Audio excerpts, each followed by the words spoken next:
ശ്രീ രാഹുൽ മാങ്കൂട്ടത്തിൽ, നേരത്തെ അവിടുത്തെ കാർവാർ MLA പ്രതികരണം നമ്മൾ കേട്ടു. അദ്ദേഹം പറഞ്ഞ ഒരു കാര്യം, കേരളത്തിന്റെ ഭാഗത്തുനിന്ന് വേണ്ടത്ര ഒരു പിന്തുണ ഉണ്ടായില്ല എന്നൊരു കാര്യം അദ്ദേഹം സൂചിപ്പിച്ചു. വളരെ കുറച്ചൊരു അസ്വസ്ഥനായിട്ടായിരുന്നു ആ പ്രതികരണം. ഇപ്പോൾ ഞങ്ങൾ ശ്രീ ശശീന്ദ്രൻ മിനിസ്റ്ററോട് ചോദിച്ചപ്പോൾ അങ്ങനെ ഒരു ആശയവിനിമയ പ്രശ്നമൊന്നുമില്ല എന്നാണ് അദ്ദേഹവും പറയുന്നത്. എന്താണ് നിങ്ങൾക്ക് അറിയാൻ കഴിയുന്നത്? അങ്ങനെ എന്തെങ്കിലും ഒരു പ്രശ്നങ്ങൾ ഉണ്ടായിട്ടുണ്ടോ ഈ തെരച്ചിലുമായി ബന്ധപ്പെട്ട്?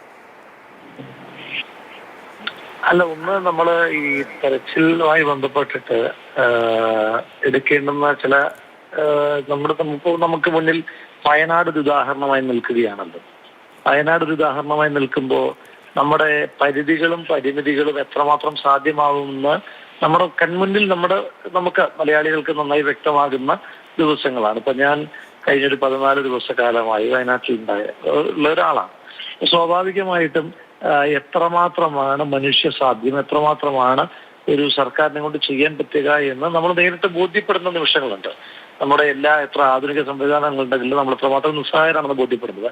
പക്ഷെ അതെല്ലാം നമ്മുടെ പരിമിതികളും പരിധികളും ആകുമ്പോൾ പോലും വയനാട്ടിലായാലും ഷിരൂരിലായാലും തെരച്ചിൽ തുടർന്ന് നമുക്ക് കാരണം ഈ കുടുംബത്തിന് അല്ലെങ്കിൽ ഈ ഉറ്റവർക്ക് ഇപ്പം മുണ്ടക്കൈ ഇപ്പം വളരെ അതിനോട് വൈകാരികമായി അടുത്ത് നിന്നിരുന്ന ഒരാളെന്ന നിലയിൽ എനിക്ക് പറയാനായിട്ടുള്ളത്, ഇപ്പൊ മുണ്ടക്കൈയിലെ തിരച്ചിൽ നടത്തുമ്പോൾ ഓരോ ദിവസവും നമ്മൾ പ്രതീക്ഷയോട് കൂടിയിട്ടാണ് പോകുന്നത്.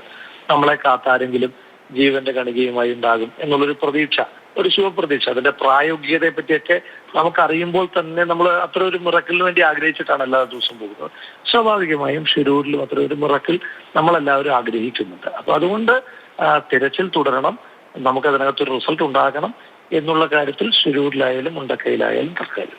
അല്ല, പക്ഷെ എന്താണ് അങ്ങനെ ഒരു കാർവാർ MLA അത്രയ്ക്കും അസ്വസ്ഥനായി അദ്ദേഹം പറയാനിടയായിട്ടുണ്ടാവുക? വേണ്ടത്ര ഒരു പിന്തുണ ഇവിടെ നിന്ന് കേരളത്തിന്റെ ഭാഗത്തു നിന്ന് കിട്ടിയില്ല എന്ന് തന്നെയാണ് അദ്ദേഹം ആവർത്തിച്ചു പറഞ്ഞത്.